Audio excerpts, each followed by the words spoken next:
Are we here? Are we loud and clear? Are we here? Are we loud and clear? Are we here? Are we loud and clear?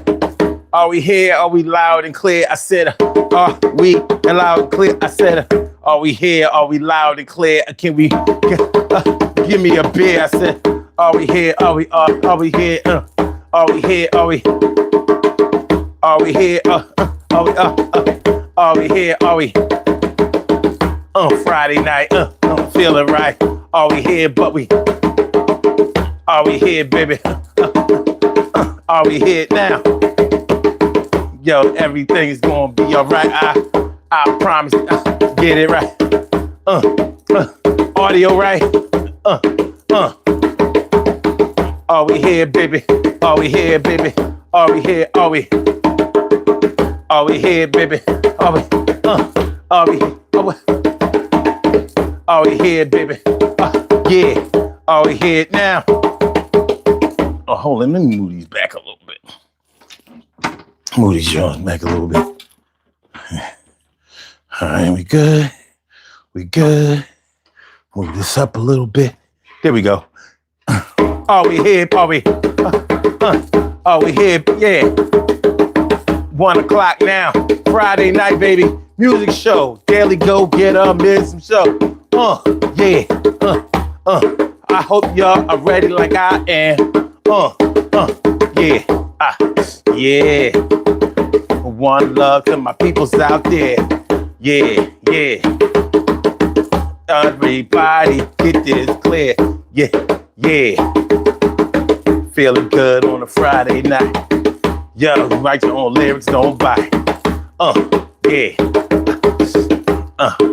Short week that felt long. What y'all know about it? The short week that felt kind of long. Yeah. Yeah.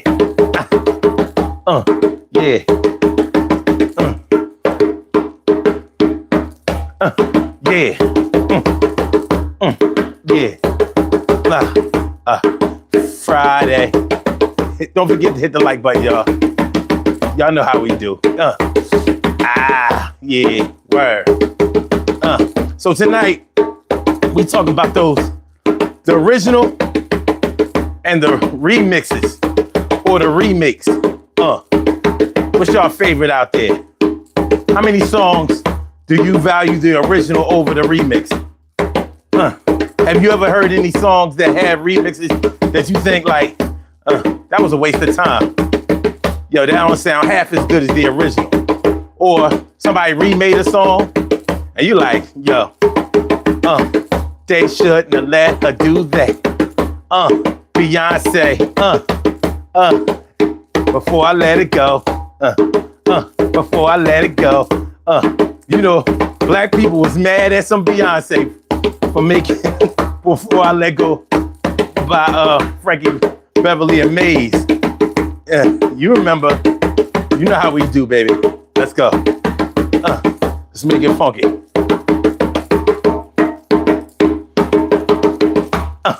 Yeah. Word.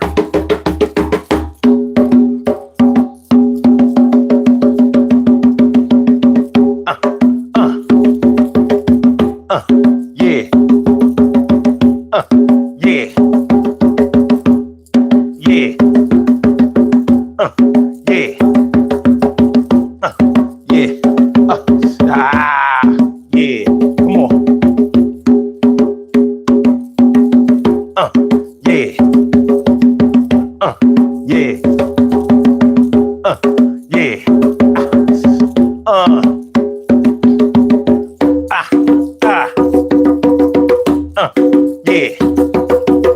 Yeah. Yeah. Hit that like button, y'all. Don't be stingy tonight. Do it for me, cause I would do it for you. Y'all know what we do, the DG crew. Yeah.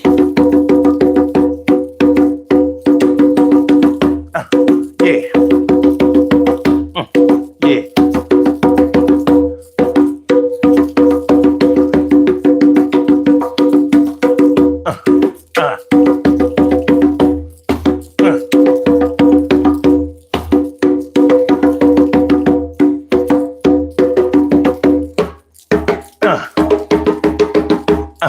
Yeah. Yeah.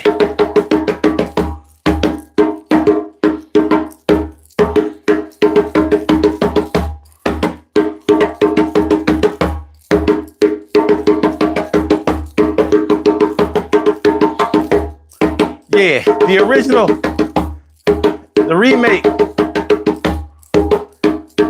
the remix. That's not the right order, but you know, we're gonna get it together.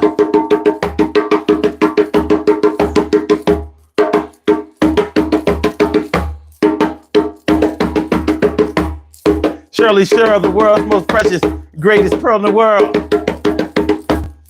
T. Carey, right? Morning, noon, and night, baby. Yeah.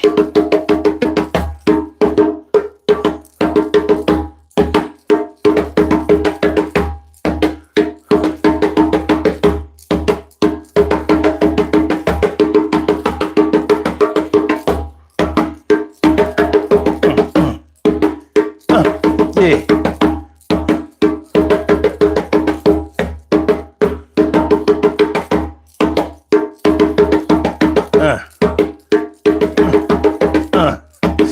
Yeah, yeah, yeah, yeah, yeah, yeah, yeah, yeah, yeah, yeah, yeah, yeah, yeah, yeah, yeah, yeah, yeah, yeah, yeah, yeah.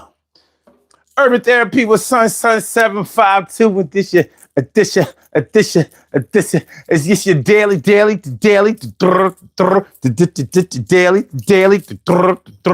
It's the daily go-get-mism show. You think it ain't when it is. You think it won't when it is. We are here and we are in motion. We do this thing, taking off last. And everything is gonna be alright. Yes, it is gonna be alright. Every day. Yeah. How often we do it? Yeah. We do this every single day, every day. Every day it rains, every day it rains. And the DG will do the same. We break it down, baby. Every day it rains, and the DG will do the same. Every day it rains, and the DG will do the same. Every day it rains, and the DG will do the same. Every day it rains, and the DG will do the same. What's going on, y'all? How y'all feeling tonight? I'm feeling good. I'm feeling like a real man should. I hope y'all feeling like real men and women should also. Tonight on the Daily Go-Getimism show, we are talking about the remix. I'm sorry, the original, the original song, the remix or the remake. The original song, the remix or the remake. So we're going to talk about tonight. What we're going to talk about tonight is songs that came out, the ones you may have fell in love with, the ones that you like so much. And when somebody, maybe the same artist remixed the song and you was like, yo, I thought the original song was dope, but listen to this shit is hot. It's on fire. And then maybe some older songs that you liked or even never heard of before. And then you heard a remake of them. Somebody covered the song. That's what it's called. I mean, and I'm not going to talk to y'all like y'all don't know nothing about the music industry, but whenever you remake a song that has been previously recorded by another artist, it's called a cover. It's called a cover. We call them remakes, but it's called a cover. We're covering the songs. So you have whole bands out there that do nothing but play songs by an artist. So like like rock bands have cover bands. So you might have a Rolling Stones band that does nothing but Rolling Stones music, and they're just a cover band, and they tour doing Rolling Stones songs. And now, why would anybody want to do that? Well, first of all, people come to see them. They love, maybe even worship the group that they're covering. And it is what it is. They get a chance to display their artistry. Seika Sala. My man Seika Sala is in the house. What's going on, my brother?